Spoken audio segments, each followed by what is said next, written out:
A very warm welcome to Addis News. I'm Solomon Danye. Thanks for joining me. Prime Minister Abiy Ahmed has yesterday attended the African Union Bureau virtual meeting on information sharing on the Grand Ethiopian Renaissance Dam. The meeting is being summoned by Chairperson of the African Union and President of Democratic Republic of Congo, Felix Tshisekedi. According to the Prime Minister, the AU President said he will provide full report to the Bureau at appropriate time and discussion that would be deferred to a later date.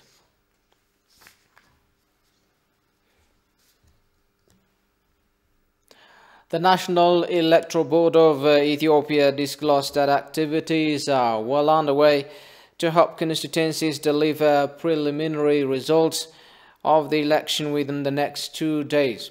In a press briefing here yesterday, the chair of the board, Burtukan Mideksa, said most of constituencies have finalized their preliminary results from polling stations and delivered them to the board.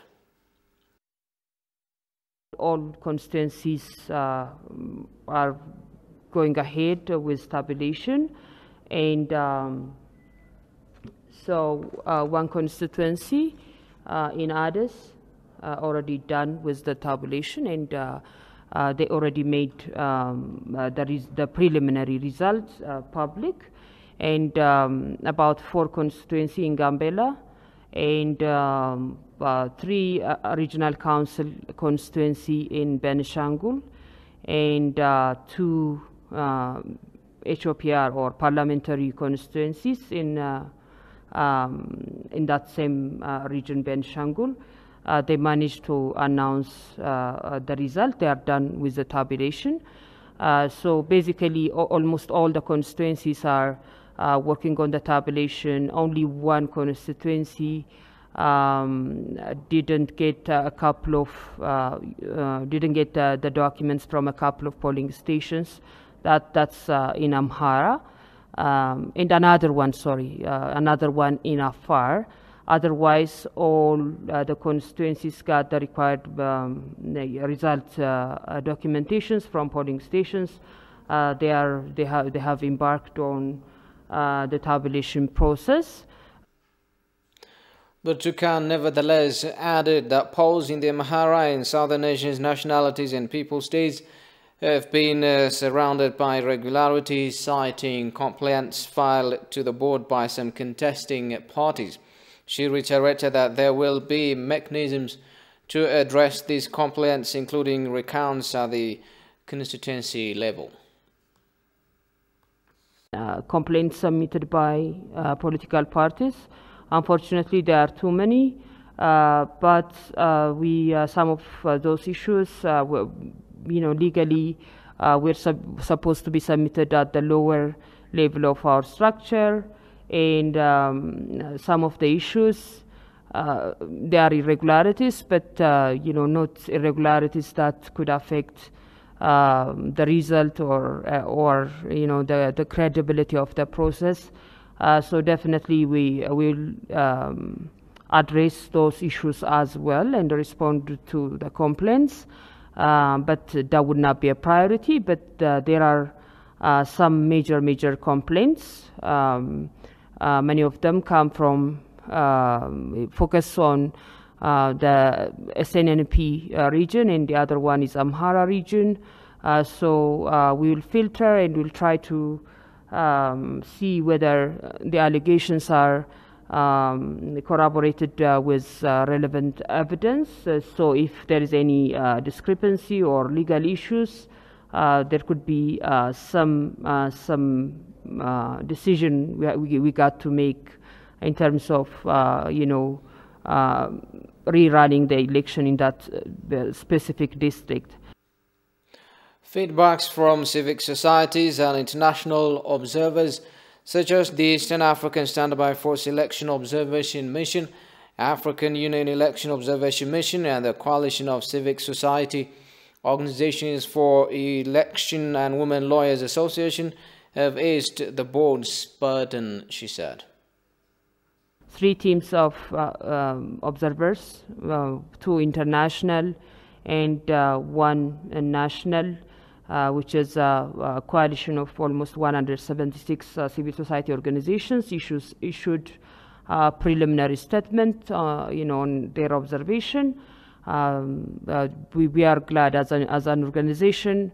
We are glad we have this many observers involved in the process, because that adds a value in terms of giving a testimony to the credibility of the process, and also their recommendation. We take that really seriously to improve our practices and our institutional culture down the line, for upcoming elections as well.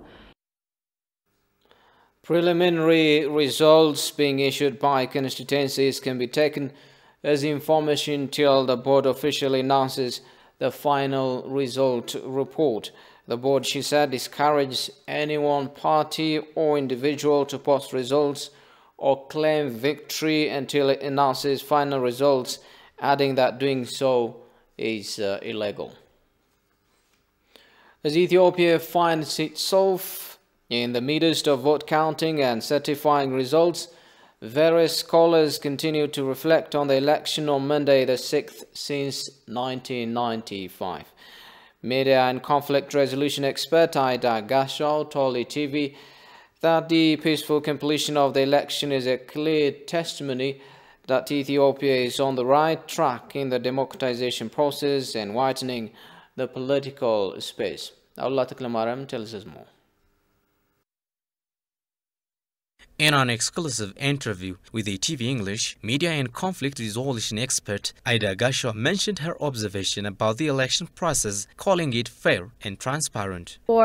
This was the first real election, and it's a momentous occasion. It's enormous, and for me, who lived through the previous elections, it's a moment to take reflection and a celebration of taking the first step towards democracy in our 2000-plus history. Ida further called upon opposition political parties to accept the election outcome, whatever it could be, adding democracy is a process. So that's the one thing, is that the process has already been so credible that it's easy to accept. And I believe that as it has been peaceful so far, if there are issues to be discussed, to do so in a peaceful manner, to bring the issues to the table, and have a dialogue on what the issues were, is the way forward. Because that's the only way that democracy works, is through dialogue, through debate, and making sure there is accountability on all sides. She further underscored that the polls on Monday remains historic, in that they imply that the nation is on the right track in the democratization process and widening political space. Well, what I hope the implication that it has for the international community is that Ethiopians are on their way to democracy. That this is the first step that we've taken. No matter what has been said in the past, this is it.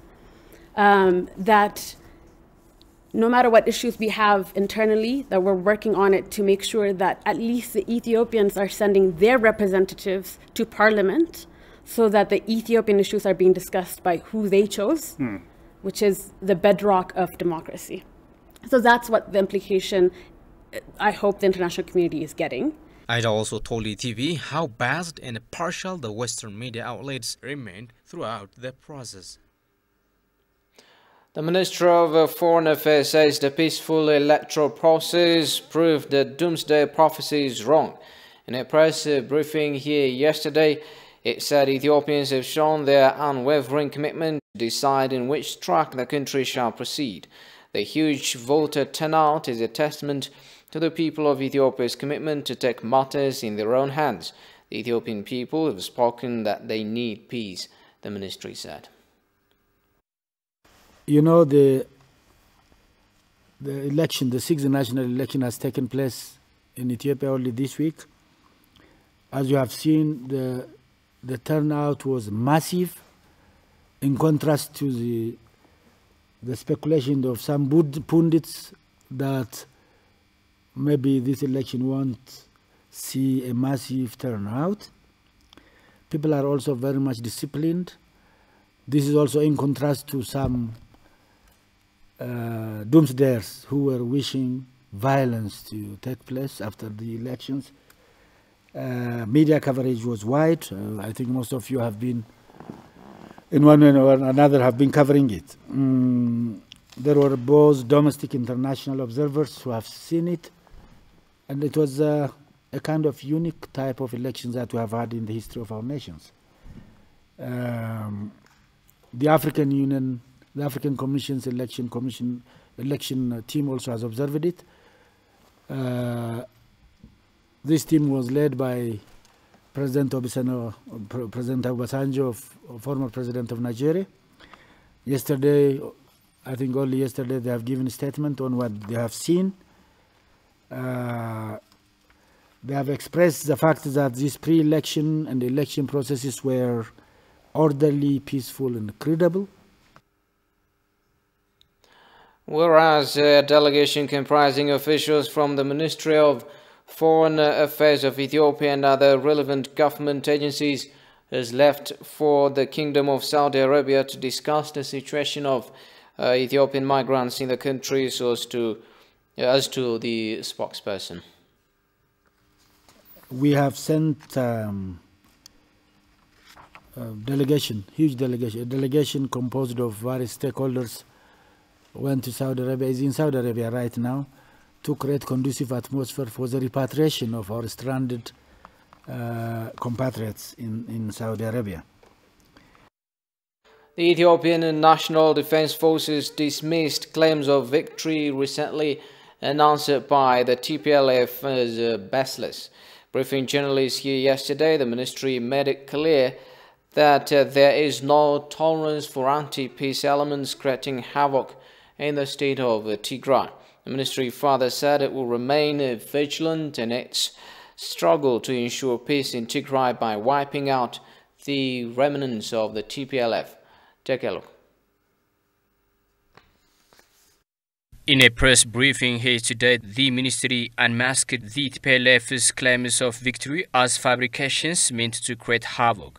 In connection with the 6th general election, the government of Ethiopia has decided to deploy the defense force instead of Tigray into various parts of the country, Getnet Adana, the PR director, told journalists. As part of this move, the TPLF mafias are using this deployment as an opportunity to instigate conflict and war in various parts of Tigray. በትግራይ የነበረው ቀሪ ኃይላችን ለኦፕሬሽን ስራ በሚያመች ቦታ Our defense force in the state of Tigray deployed into various zones for the purpose of election in the state. They are also receiving directions on how to keep routes safe for humanitarian access to the general public in Nderta, Mekele area. The militia forces and other TPLF gangs in the gorge are propagating lies. They have controlled some spots. The TPLF mafias left the people in absolute misery while in power. The TPLF forces have been dominated by the defense forces. Thus, it is important to analyze the recent information released by TPLF forces. Let me assure you that the National Defense Forces are always ready to take proper actions against TPLF. The government is always on a standby mood and helping rebuild the state, it said.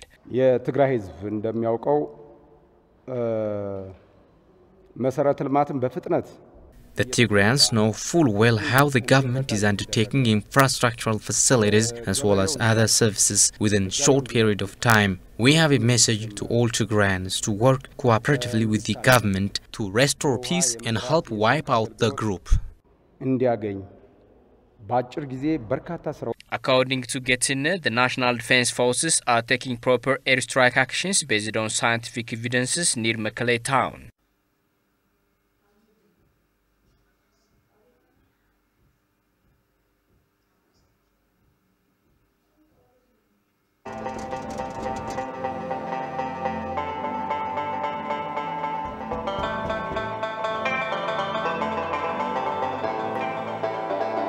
Ministry of Foreign Affairs dismissed TPLF claims of it.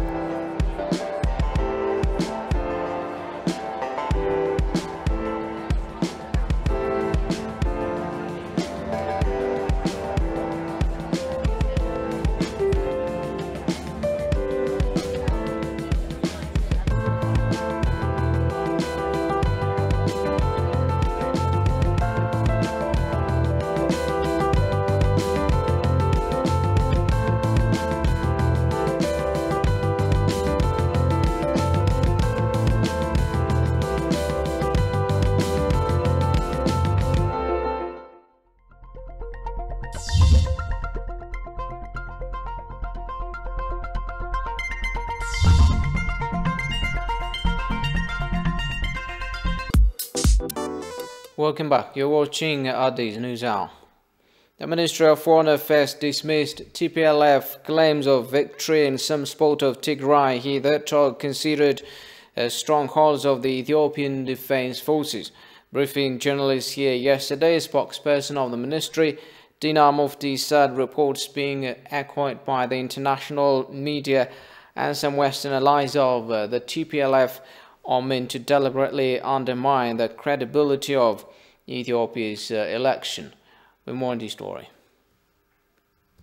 Ethiopia has been busy conducting its general elections this week. The government and observers are declaring the peaceful conduct of the election. The TPLF clique came up with claims of victory in some parts of Tigray in a fresh war it started early this week. Reports are also emerging about government's bombardment of selected targets as retaliation. Briefing journalists about the situation, the spokesperson of the Ethiopian Ministry of Foreign Affairs pointed out that the report is a clever tactic to create confusion among the world and possibly divert its attention from the successful election. There is no fresh one going on, but there was always pursuits. There was always a hunt for those unlawful elements in the northern part of the country.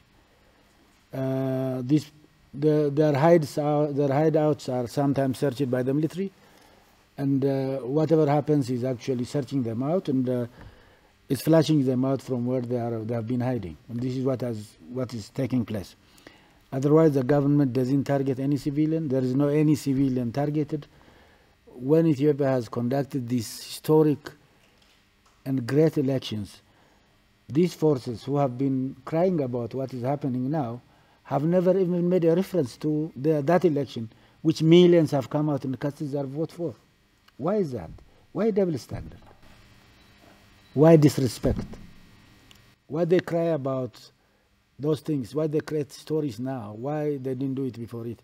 This is simply a diversionary tactic, and they want to divert the attention of the Ethiopian government, the Ethiopian people from what they are doing. Otherwise, Ethiopia is, Tigrayans are ours, they are our people, we take care of them. We never target, and Ethiopia never targets any civilian, and that's not in the interest of Ethiopia. Regarding Sudan's request filed to the UN Security Council to meddle into the good negotiation before the second filling of Ethiopia's mega dam, the ambassador unequivocally pointed out that Ethiopia won't look for any negotiator except the African Union, and the matter lies between African countries, adding that the issue is more of a development and less of a security.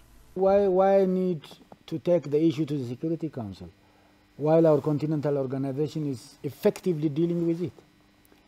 Because, by the way, we have agreed on so many technical issues and legal issues as well. Only few things are left. Why we appeal to the Sudanese to respect their continental organization, that is the African Union. This is an African issue. Nile is an African river. We don't need it to the Security Council. It's not also a security issue, it's an issue of development. They have been doing it so many times. They have taken it to Security Council earlier on. We say, no, we don't need it, Security Council. We need an African Union. African Union can handle it. And our advice, our appeal to them is actually to respect their continental organization, come back to their sense, and we can grow together as African nations under the umbrella of our continental organization, that is the African Union. There is no need for taking this to the Security Council. Commenting on the recent visit of the country's foreign minister to Russia, Dina asserted that Russia fully backs Ethiopia's military operation in Tigray and vows to continue supporting all sorts of cooperation between the two nations. A high-level Ethiopian government delegation led by Ahmed Shide, Minister of Finance, arrived in Berbera, Somaliland. Upon arrival in Berbera, the delegation was received by Somaliland President Musa Bihi Abdi and other officials. The delegation will attend the inauguration of Berbera Port, according to Somali Regional State Mass Media Agency.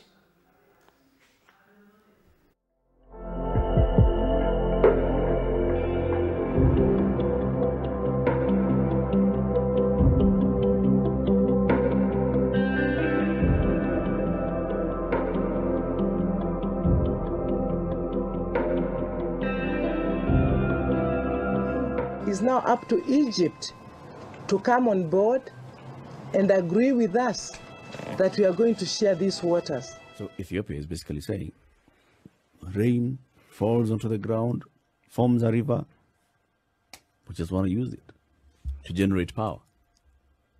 You people have got rain. This is why the British say, you people in the tropics, you have got rainwater, so you don't need the river water. Of course, we have now rejected this. Some countries rely on this water more than others, or are thinking about it more than others. But that does not give them any more right on the use of this water than others.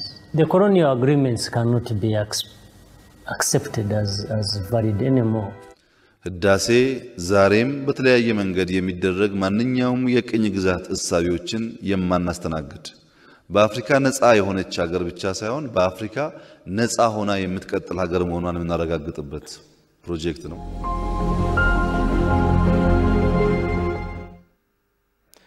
The Congressional Black Caucus CBC of the U.S. encouraged the continued cooperation and peaceful negotiations of all stakeholders in the construction of the GERD.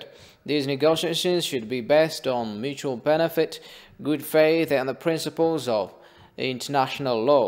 In a statement issued Thursday, the CBC said the multi-billion-dollar GERD project was announced in 2011 and will have a positive impact in the region by providing Africa's biggest hydropower dam that will generate approximately 6,000 megawatts of electricity, thus allowing Ethiopia to export power to neighboring countries. Gushmal So brings us up to speed. The Congressional Black Caucus urges the United States and all other international actors to respect the 2015 Declaration of Principles trilateral agreement signed between Egypt, Sudan, and Ethiopia, and to continue to play an impartial role on seeking the Council of the African Union and diplomats on the ground in the region. In particular, the African Union has a pivotal role by expressing to all parties that a peaceful negotiated deal benefits all, and not just some on the continent. The Grand Ethiopian Renaissance Dam project directly affects the flow of water, the supply of energy, and the food security, Egypt and Sudan say. Recently, the region's agricultural industry, the statement said, has suffered abnormal precipitation droughts. According to the caucus, with Egypt's rapidly growing population nearing 100 million, the GERD will help improve water supply and take pressure off the Nile River, which supplies an overwhelming majority of the country's fresh water. It recalled that in Ethiopia, the country is currently facing a drought that is expected to directly impact nearly 20% of its population, combined with a locust outbreak that has eaten more than 80,000 acres of crops in recent months. In Sudan, the dam will contribute to the country's water regulation and sediment reduction and expand agricultural projects, increase hydropower production and provide flood control. It pointed out the GERD project will have a positive impact on all countries involved and will help combat food security and lack of electricity and power supply, more fresh water to more people, and stabilize and grow the economies in the region. The Congressional Black Caucus supports a peaceful negotiation to the implementation of the GERD project and stands ready to support the African Union and all stakeholders on peacefully achieving a mutually beneficial agreement, underlined CBC. An Ethiopian delegation met Riyadh officials to discuss on safety and protection of the human rights of Ethiopians living in Saudi Arabia. The two sides also exchanged views on how to facilitate the safe return of Ethiopian migrants living there, according to the Ethiopian embassy in Riyadh. Following the discussion, the two sides agreed to begin soon voluntary repatriation of undocumented Ethiopian migrants by ensuring their safety and dignity. The delegation also visited Ethiopians detained in Riyadh's Shumesi deportation center.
the greatest sights,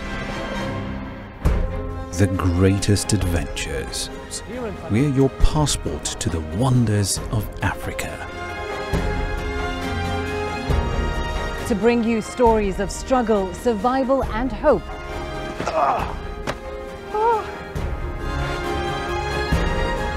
So let's explore.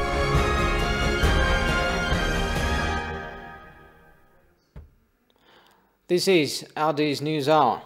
Kenya's economy largely depends on rain-fed agriculture.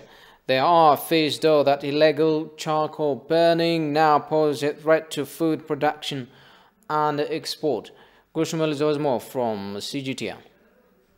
Droughts have continuously threatened Kenya's food security, and one of the practices affecting water catchment areas is charcoal burning. Amid Franklin Katana in Kenya's Kilifi County, he has been in charcoal burning business for more than 20 years now. He says it has provided for him economical advantage. This has come at a cost.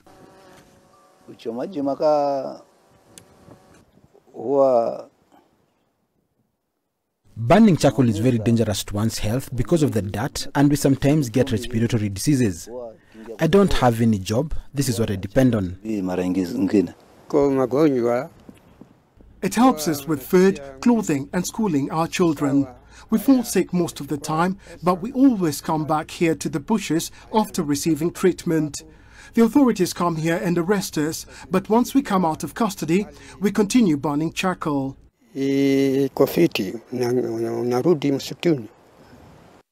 These bushes are now being prepared for traditional cleaners set as to burn charcoal. Almost 10,000 of board used to produce a ton of charcoal. The economic interests of local communities have clashed with the country's environmental protection goals. Environmentalists wonder charcoal burning and the result of carbon emission continue to pose a huge threat to the environment.